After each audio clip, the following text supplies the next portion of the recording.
రైతు సంక్షేమమే ధ్యేయంగా ప్రజాప్రభుత్వం పనిచేస్తుందన్నారు ఎమ్మెల్యే చింతకుంట విజయరమణారావు. పెద్దపల్లి జిల్లా సుల్తానాబాద్ మున్సిపల్ పరిధిలోని సుగ్లాంపల్లి గ్రామంలో ఇందిరమ్మ ఇండ్లకు ముగ్గు పోసి భూమి పూజ నిర్వహించి లబ్ధిదారులకు ప్రొసీడింగ్స్ అందజేశారు. రుణమాఫీ, సన్న వడ్లకు బోనస్, కటింగ్ లేకుండా వడ్లు కొనుగోలు పథకాలను ప్రవేశపెట్టి అమలుపరుస్తున్న ఘనత కాంగ్రెస్ పార్టీకే దక్కిందన్నారు. మరి కొత్తగా 66 రేషన్ కార్డులను మంజూరు ఇవ్వడం జరిగింది.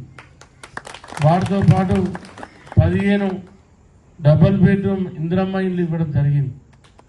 మరి 15 డబుల్ బెడ్రూమ్ ఇందిరమ్మ ఇల్లు అంటే మనం పాత సుగ్లాంపల్లి గ్రామంలో కొంతమంది అక్కడ ఇద్దరు ముగ్గురు సోదరిమణులు అడగడం జరిగింది. అన్న మేము కూడా కట్టుకుంటాం, ఇందిరమ్మ ఇల్లు డబుల్ బెడ్రూమ్ ఇల్లు కట్టుకోవటం ఉంటే వాళ్ళందరికీ ఇందిరమ్మ ఇల్లు ఇచ్చే బాధ్యత నాది. ఎందుకంటే మనం మళ్ళీ సెకండ్ విడతల మళ్ళీ మనకు మార్చ్ ఎండింగ్ ఏప్రిల్లో మళ్ళీ సెకండ్ విడత ఇల్లు వస్తాయి.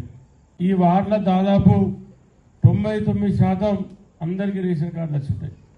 9,000 కోట్ల రూపాయలు ఈ రాష్ట్ర రైతాంగానికి గుంట నుండి ఎన్ని ఎకరాలు ఉంటే అన్ని ఎకరాల వరకు ఎకరానికి 6,000 చొప్పున రైతు ప్రభుత్వం, కాంగ్రెస్ ప్రభుత్వం, ముఖ్యమంత్రి రేవంత్ రెడ్డి గారు 6,000 చొప్పున రైతు భరోసా చేయడం జరిగింది. రైసు మిల్లులున్న ఇదే సుగ్లాంపల్లి సెంటర్లో కింటాలకు 5 కిలోలు, 6 కిలోలు, 8 కిలోలు, 10 కిలోలు కూడా కట్ చేసినటువంటి సందర్భం ఉంది. ఇవాళ మీ విచారణ ఎమ్మెల్యే అయిన తెల్లారి నుండి ఆనాడు 2023 సంవత్సరంలో వర్షాకాలం పడ్డప్పుడు కాంగ్రెస్ ప్రభుత్వం వస్తే ఆనాడు నేను మీ గడప గడపకు కాంగ్రెస్ పార్టీ ఇండియా పడ్డప్పుడు వడ్లు తడిచిన, రంగు మారిన, మొలకచ్చిన, ముక్కిపోయిన మ్యాచర్ 29-30 ఈ సుగ్లాంపల్లి సెంటర్లు వచ్చిన రైసు మిల్లుకు పంపించిన చరిత్ర మీకు ఇచ్చాను. కాశలతోని 5.5 మీటర్లతోని బీటీ రోడ్ నిర్మాణం చేయబోతా ఉన్నాం.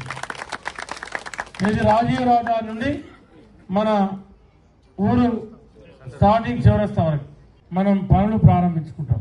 నేను మళ్ళీ కూడా మన ఫస్ట్ వార్డుకు ఒక నాడు వచ్చి 1 గంట 2 గంటలు తిరిగిపోతాం. ఎక్కడెక్కడైతే ఇవాళ దాదాపు 100 కోట్ల అభివృద్ధి కార్యక్రమాలు ఇవాళ మన కాన్సెన్ట్రేట్ చేస్తా ఉన్నాం. ఆ క్యాండిడేట్కు నాకు ఎట్టేసిండ్రు అట్లా వేసే బాధ్యత మీది. రాబోయే 3 ఏళ్లలో ఇప్పుడు నేను చెప్పిన అన్ని ఏది లేకుండా చేసే బాధ్యత నాది.